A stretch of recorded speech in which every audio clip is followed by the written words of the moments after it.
Hello, everybody. The Panzer Penguin here once again with another video from Global War 1936 to 1949 or 45, and I'm joined today by Rekoom, who you may have seen in the Tuesday-Thursday group game. Hey, hey. He is playing as the Russians. His background is some Axis and Ally 1942, so it makes sense for him to be joining me on this particular video where I'm kind of going over some of the main differences between the Global War series and the Axis and Ally series that most people seem to be familiar with. We'll kind of go over some of the big differences, um, some of the changes, or what have you. Um, and I think we'll just kind of wing it. So, Raccoon, why don't you start with kind of describing Axis and Allies for those of us who maybe aren't quite as familiar with that series and what it has to offer? Sure. So the basic Axis and Allies series, these are the ones that were the first run of games produced. Um, they're much more simplified in comparison. Of course, the old Axis and Allies games, they're still very intense. Anyone who's played those games before knows that they're still very much rules intensive. It can be very intimidating to get into those styles of games when you're coming at it from nothing. But even so, the base 1942 series is much more simplified, as you can probably see just by from the map itself. It has less provinces than the Global War series, far less units, far less things going on. So on the one hand, it's much simpler and a little bit more easily digestible for your first time around, but it also gives to a much more bland experience. Whereas what I've noticed with this Global War 1936, this is much more alive, far more vibrant, where your choices are not predetermined. And I've been having a great deal of fun with this particular variant. Right, and that's exactly what brought me into the Global War variant, especially when I first saw this 1936 map and everything it had to offer as well. I had played the Axis and Allies Global 1940 game quite a few times on tabletop, and I was kind of tired of how, as Germany, you either buy this or this on your first turn, but you must do this, this, this, and this attack. Otherwise, the game is over. And in response, the United Kingdom, you have to make the Taranto raid. Otherwise, Italy can become a really powerful thing. There were just too many things set in stone right from the get-go for me, where it basically seemed to come down to um, if the Allies could stop the Japanese from getting their victory points in the Pacific in time or not. Otherwise, game over. And it seemed to be more often than not that Japan would win the game. So in this particular variant of Axis and Allies Global War 1936, probably what I would consider to be the greatest singular feature is the pure and simple fact that this game does start in 1936, several years before a lot of the heavy hitting. Most of the major nations start off with a greatly reduced economy than in the other factions. The Soviet Union is a prime example. They only have 8 IPP, whereas in other variants, they have a far greater industrial capacity. So your ability to build things at the very beginning is limited, and because of that, your choices matter extremely more so than they would in other editions. And it also forces a little bit of those mind games that really lends credence to understanding who your opponents are and understanding who your friends are around the table. How do they play? You're really playing the players at the very beginning of the game versus playing, the dice. Do I want to place a factory over here or do I want to place a fighter? That's going to set the stage for what you're going to do in the later games, and you're also telegraphing your move to your opponents around the table. It's this simple spice to the formula that just adds so much life to what is otherwise could be considered a little bit more of a sterile game of crunching numbers.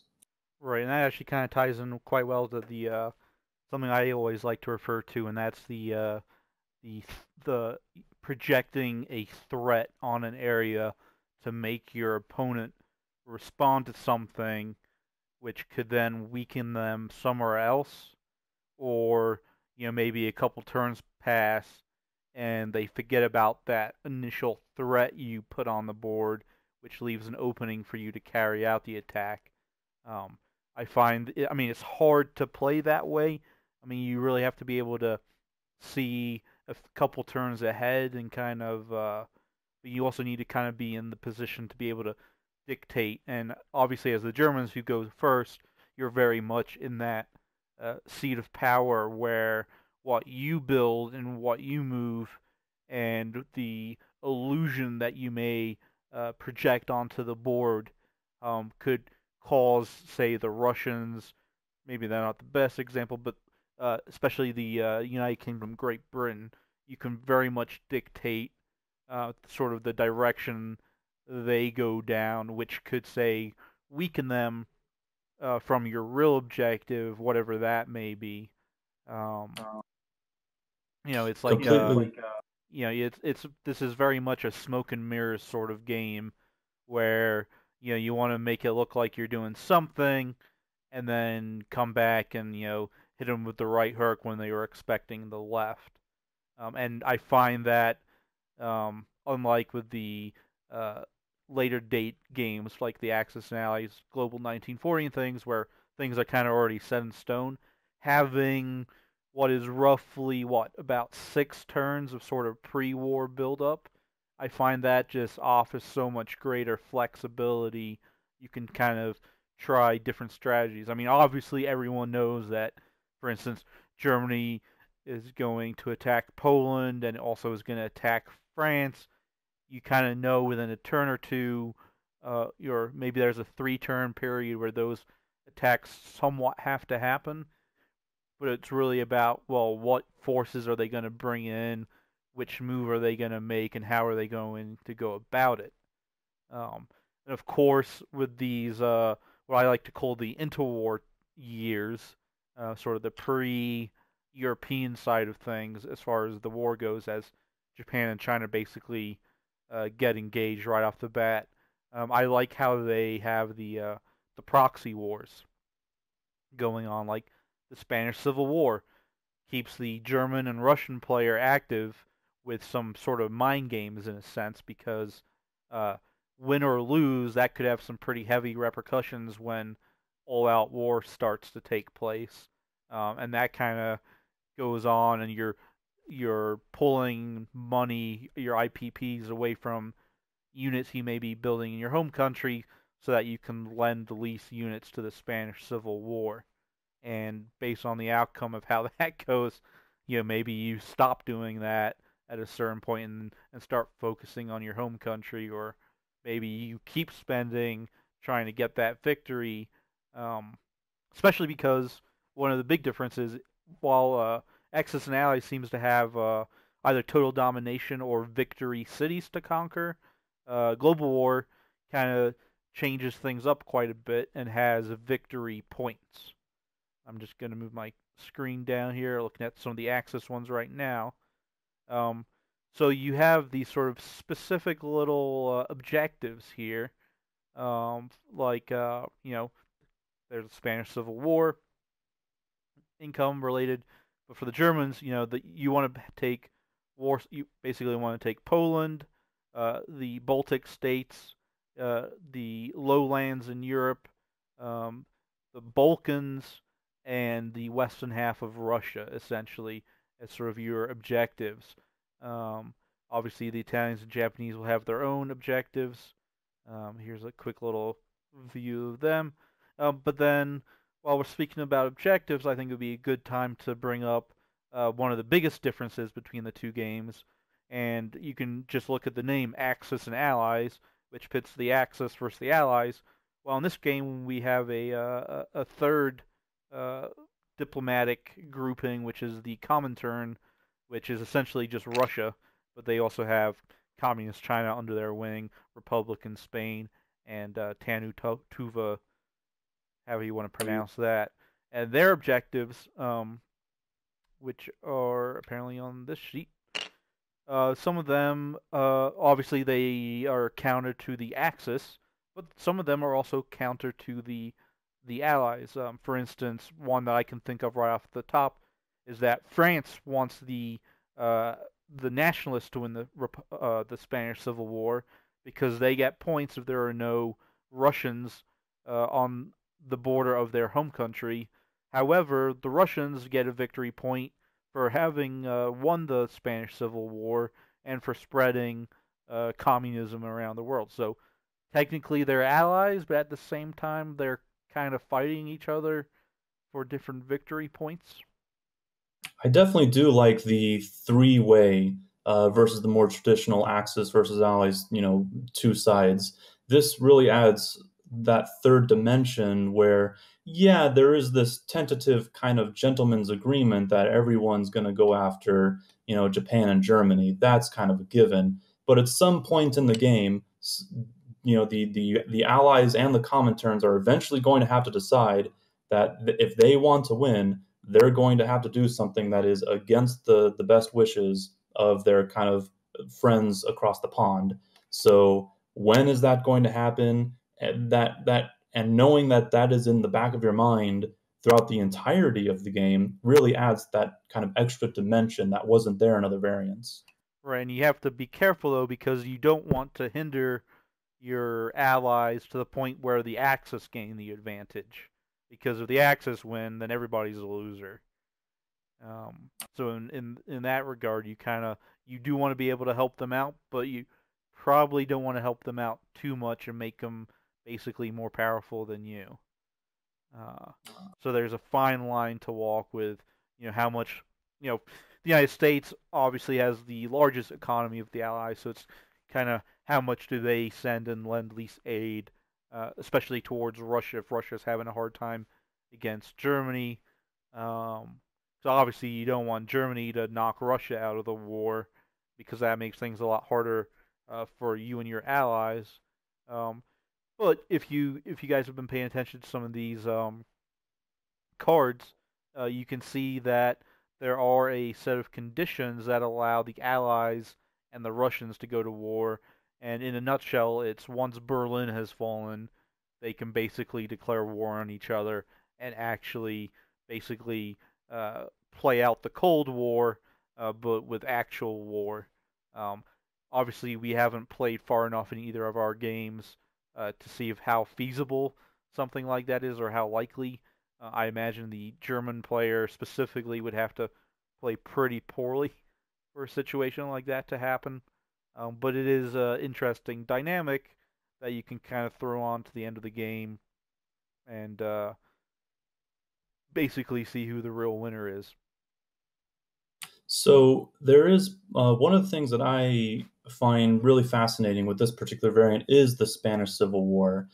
We talked about it a little bit before, but this this border, this clash here in the middle of the map really is like a tutorial, like you would have in most video games. It teaches not just the German and the Russian player, the Germans, controlling the nationalists, with the Russians controlling the Republicans, but it also shows everybody kind of the basics of how all of the units go. We have planes. What do these planes Right. do? What's the difference between a medium bomber and a fighter? What do these naval bases do? Oh, there's a coastal submarine over here. What's the difference between a coastal submarine and a regular submarine and a cruiser and a destroyer and all those things? And it helps ease people into one of the things that I would consider one of the flaws of this variant, which is the overwhelming and crushing amount of rules. The rule book is over 90 pages, which can definitely be a bit of a turnoff. And to compound that, there's definitely a lot of vague rules, sometimes not necessarily contradictory rules, but rules that are not very well explained. We've come into encounter a lot through our various games that sometimes we just need to roll the dice or have a vote on how things should happen because it's just not very clear. So I the Spanish Civil War is really an excellent way to kind of be introduced to all of these various elements. Right, and but to be fair, the Axis and Ally books are equally long, especially the Global War variant, and they also have questionable or rules that aren't really explained well enough. Um, However, right now that I'm looking, uh, for those of you who have watched previous videos, you may notice that the map looks a little bit different in this video, and that's because I increased the sharpness.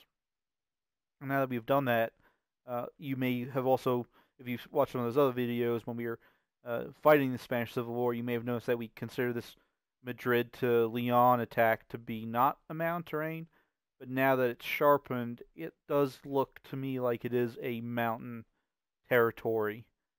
It's not smooth anywhere, unlike this southwestern province. And that's one of the other things. The quality of the map as it stands right now. It's the actual size of this is, I think, 3 times smaller than what you're seeing here. So it's been enlarged to a point where a lot of the detail is lost, and it's kind of, which doesn't help with some of our debates on what touches what and what type of terrain. Um, but hopefully we can get some of that stuff sorted out in the not too distant future. Um, Before you go any further on the Spanish Civil War, we will be making a video devoted entirely to the Spanish Civil War and how it can play out and what some of the outcomes can mean towards uh, greater uh, the greater war, the global war that will take place either at the end of the Civil War or if things go bad during the continuation of the Spanish Civil War. Like Absolutely. The Spanish Civil War, I feel there's so much going on here, both in what you're looking at and behind the scenes. There's just a lot to go into. So we'll leave that there for the moment because there's lots of various other things that really highlight the differences and really highlights the things that I like about this particular variant versus other variants. Terrain, of course, being one of those things. Another thing I really like is also kind of the politics that are involved. It is not the case that everyone is just at war with everybody else. When the game starts, really, it's a time of relative peace, and there's this whole kind of political structure that's going on. and you guessed it, there'll be a video on the politics as well, because there are quite a few things to go over in regards to politics, along with some of the unique terminology in regards to the politics and what that means. But going back to the terrain, that is one of the other major differences between Global War and, more specifically, the 1936 version of Global War. There is another variant called 1939, which is actually technically a variant or a modification of the Axis&Allies Global War 1940 game. In that game, the Global War 1939, the map is different. It's not the Axis&Ally map. It is different, but there is no terrain. And obviously, looking at this map, the big terrain features, well, there's two really. There are mountains, and they exist in a few different forms, and also rivers. And they all modify combat and even some of the movement you can do. For instance, medium tanks, which are the only tanks that can blitz, they cannot blitz into a mountain territory. But we'll cover all that sort of stuff later. But basically, you either have a mountain border, where if we look here in Marseille is a very good indication. So we actually have two mountain borders. We have mountain border going from France into Italy, and the reverse from Italy going into Marseille. So what that means is on the first round of combat, the attacker suffers a -1 penalty to their rolls. However, a territory like Switzerland or the vast majority of the Spanish territories, which are completely covered in mountains, there's no avoiding them. Those are considered mountain territories where the attacker suffers a -1 to all land units on all rounds of combat. And if the defender has mountain infantry, which are one of the unique units that Axis&Allies does not have, mountain infantry ignore that penalty and actually gain a +1 if they're defending a mountain zone. Speaking of unique units, some of the other big changes that are very obvious in this game and those special units are one of them. There's mountain, militia, colonial infantry, airborne, transport planes, coastal submarines, a whole bunch of cool little units, all unique. But we also have some Axis and Ally abilities that have been sort of turned on their head in global war. For instance, First Strike, which is a special ability for submarines in Axis and Allies, that only happens now if there are no destroyers present in a naval combat. But it also, First Strike applies to artillery. So artillery in land combat act just like a submarine, where on the first round, if they score a hit, units, both attacking and defending, are removed before they can roll their own response to that. So that's a very unique ability for artillery that we haven't seen before, and it's very easy to overlook if you're not really all that familiar with this game. And I feel tying, that those all those special abilities really add a lot to the depths of this particular game because um, with with basically every unit having some type of special ability, it makes it so that there is almost no wrong decision when you're buying units. In this particular game, there's cavalry units, which may seem terrible, but they have their own purpose and they may be what you want to build versus other things. right, they give So, that apart from the movement bonus, they also have that slightly better attack than your regular infantry.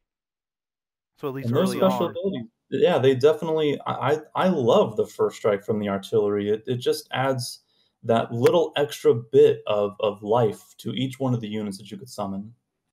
right? And then we also have another concept that I believe, correct me if I'm wrong, but I believe Axis and Ally has it. But there's also target selection with certain units now, where I believe it's either tactical or medium bombers. I always get it confused. It might be both. Let me just take a look. It's in and out of some variants, definitely in the kind of It's the base tactical bombers. 1942 game. In the base 1942 game, fighters and bombers never had anything like that. So if you are not familiar with something like that, it is pretty cool when your particular fighter units are able to roll low enough, and if they roll a one or a two, you're actually able to choose which unit you select a wound on, which is pretty great. I mean, it's just this extra little oomph that your units have. Exactly. I think it's maybe it's the Global War 1939 that first introduces this target selection. I know it does so with their naval fighters and naval bombers, but in this version, tactical bombers who score on a 7 or lower um, get to pick what the casualties are if they roll a 1 to a 3, which applies to ground and naval units. So if you're using them in naval combat, you can pick uh, which ships are struck, and that applies to both attack and defense rolls. There's no, it only happens if you're attacking or whatever. And these country cards you keep seeing me refer to, generally speaking, they're pretty accurate, and they let you know all the different types of units there are, and how what their values are and how much they cost, along with any sort of special notes. So, like in this case, I'm looking at the Italian card, so we see a little note on what Italian black shirts are, which are a country-specific unit. Um, and for those who aren't familiar with this game, you may be looking down here at the bottom of the chart where you see the ships and some factories, and you can see that there are multiple numbers associated with the cost. Well, if we look just above the unit card, we can see what is called the production chart. So something that has 4 numbers takes 4 stages. So if we're looking at, say, a Italian battleship, you spend 6 money and you put it in stage 4, like the one that's already up there. On your next go, you spend another 6. It moves into the next stage, stage 3. Then you spend, was it 4 and 4? No, it's 5 and 5. Then your next go, you spend 5. And on the very last go, where you spend that last 5 to produce it, you then put it in your place units box, which are all units that you buy. Infantry would go there. There are units you buy and get to deploy on that same turn. So that's a new aspect where a battleship, if you spend money on it each turn, takes about 2 years of game time to actually build, which also again uh, plays into your overall strategy, where you're not going to be able to go boom. Okay, here's a battleship to counter that threat. You have to kind of plan it ahead of time, and I'll you admit, and when you I first saw that multiple buy phases, I was a little confused, but after experiencing it for myself, it reinforces the concept of thinking the long term and thinking ahead. You're and you're it's not thinking one turn ahead, you're thinking multiple turns ahead. right. And each turn represents 6 months if you hadn't figured it out. So but it makes sense. I mean, battleships aren't built overnight. They, they're not something that's quick and easy to build. So it's kind of like again, you have to kind of be planning ahead, looking to the future. Obviously, early on in the game, especially for the Allied and Russian countries, you don't really have that much income. So it's not a bad idea to start multiple ships that when you do get your income, your war economy, you can then finish those ships, and then all of a sudden, right around the time you're at war, you've reinforced your navy, or you've built another factory, or whatever you would like. Um, Now that I just mentioned factory in that sentence, that uh, may as well go into that. And just like in I believe Axis and Allies does major and minor factories. Um, in this game, we also have major and minor factories. You can only build ships if they're shipyard, if it's a capital ship, or a naval port or naval base are connected to a factory via the railroad, which are the dotted lines. And uh, well, I guess we'll go into railroads after this. But factories, the miners produce one, and the majors produce 5 units. But there's no limit on how many factories you can build in a single territory. I believe major factories have to be built in your home country, but you can build an unlimited amount of minor factories outside of your home country if you have overseas possessions or if you've conquered new territory. And another big change is instead of a factory being bumped down a level, so a minor factory gets destroyed and major factory gets bumped down to a minor when it's conquered, a minor factory continues acting like a minor, and a captured major factory acts like a minor factory, so it can only produce 1 unit until it's recaptured by the original owner. Then it turns back into a major factory. Definitely, Pretty the factories are very familiar to anyone who's played any Axis and Allies games. So there's definitely not too much that has changed with the factories. That is still very the same. And I feel that how units are bought and how they're placed on these factories is definitely a kind of a rock around right. kind of the Axis and Allies games that I appreciate that they keep very similar. Exactly. There's not much.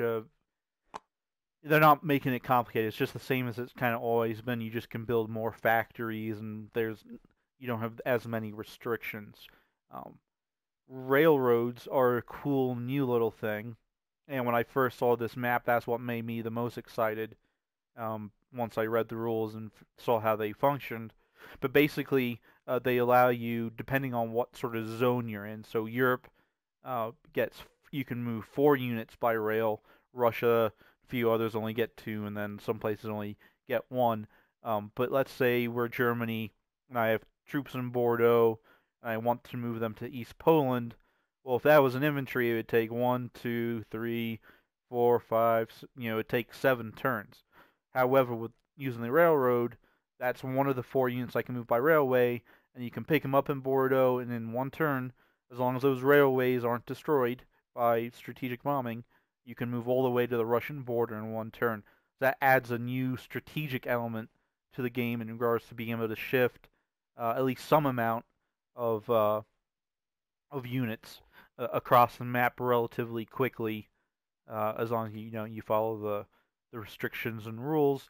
And of course, this global war game has, I don't know, like a dozen, 20 or so, I don't know, expansion sets that you can buy that add little things, and one of them is something that adds armored trains and railway guns, and kind of puts more importance on the rail network. But that's a discussion for another day. Um, I definitely do like the railroads. They are neat. It solves a problem that was in other versions of the game, where if you have too many units on one side of the board and you need to move to the other side, that's unfortunate. yeah. So the railroads really go a long way to mitigating those mistakes that you could have made. And for Russia, I mean, Russia is a good example. 'Cause that's a lot of ground you can cover using railroads from one front to the other. Should the situation change. I'm just looking at the time here, so I'm going to try and wrap this video up. The last things I want to talk about are kind of ties back into the special units, but Marines. The reason there are Marines in this game is because if you use a naval invasion with regular infantry, those infantry take double casualties, and anything transported with that infantry, like artillery or tanks or whatever, those units don't participate in the first round of a naval invasion. So if you lose all your infantry on the first round of a naval invasion, well, then your other troops are stuck on those transport ships and can no longer partake. Marines, as the name would imply, are meant to be used for naval invasions, and they do not suffer those double casualty penalties. So that's something very important to keep in mind. On there's no longer can you just pull a transport up, put a bunch of troops on it, and then go attack somewhere that's lightly defended. Now that risk of double casualties should make you think twice about doing something like that, and make you at least contemplate building Marines if you're going to be doing things like that. So for the Japanese, especially, Marines are extremely important, especially for invading China, to avoid those double casualties. And speaking of the Japanese and the Russians have a unique ability specific to both of them, where I believe with Japan, it's if they lose a battle, or if they win a battle but take casualties, they can roll on a 12 for veterancy for their fighters or infantry class units, which basically gives them one more point in attack and defense. While the Russians, I believe, have to be victorious. I don't think they have to lose anyone. I think they just have to be victorious. If they win the battle, then they're able to do the same thing as the Japanese do, where they can roll for veterancy. Veterancy is one of those things in this game where I personally am a little bit on the fence on. It definitely adds, some more tools kind of in your toolbox, but at the same time, more doesn't necessarily mean better. Right. And I'm still on the fence of whether or not that's actually something to constantly keep track of. The interesting thing about the Soviets is that it only applies to land units, while for the Japanese, and it is the same. If you lose units but you're victorious in Russia, you get to roll. While for Japan, if we flip this over, veteran infantry and fighters, so it's the same thing, but cavalry are included, but they can also up or promote their veterans. As far as the I can see it. I can understand why it's done like that. For Russia, I think it's to kind of help stem the bleed when Germany attacks. So you have slightly more powerful units if you're in the counterattacking area. While for Japan, they are very powerful in the beginning of the game, especially with their air force. And I think the reason for veterancy for them is so when the might of the United States comes hammering down on them, it gives them better survivability. But I guess we'll have to wait another week or two in our weekday game to see if that's actually how it plays out, or if the veterancy thing is kind of a very a game-breaking sort of thing. So if you are watching this video, you're probably wanting to know, is this version worth it versus the other versions? I would say I am thrilled, and I think this is my favorite version of any other Axis and Allies games. But that being said, it is probably the most time intensive. You will need to have a dedicated group of friends to invest knowingly at least 16 hours or more in order to get through one complete game. If you do have that, I would highly recommend that you give this a try. And speaking onto that, you guys can see that I've posted videos, uh, my session gameplay videos, and I think most of them are about 3 hours long on average. I think the one from last night, which should be uploaded hopefully tomorrow or this weekend, maybe even after this video. Uh, but that one was a little bit longer than normal, I believe. Um, but I mean, we've probably put close to 10 hours into the game now. And we're about halfway Three, through. 4, yeah, and we're about halfway through. Of course, a lot of that um, time consuming things are that first session. A lot of that was most people were new to this particular variant, so it took some more time to explain things. Then, whenever there's a questionable or unclear rule, it delays things. But I think once everybody, once we complete this game we have going on Tuesday and Thursday, I think if the same group is still viable and willing to play another game, I think game 2 would go much faster as everyone's been exposed to the game and the gameplay and how things work, and has some general ideas on strategy and things like that.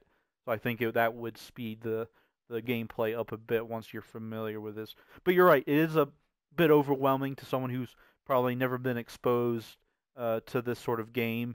A lot of people, if I have an open server on tabletop, will be like, "Oh, is this like Risk?" And it's like, yes, it's like Risk in the sense that you're using troops to conquer territories that have a point value, but that's about where the similarities with the Risk end. Um, it can also be kind of termed as the board game version of Hearts of Iron, if you're familiar with that Paradox game.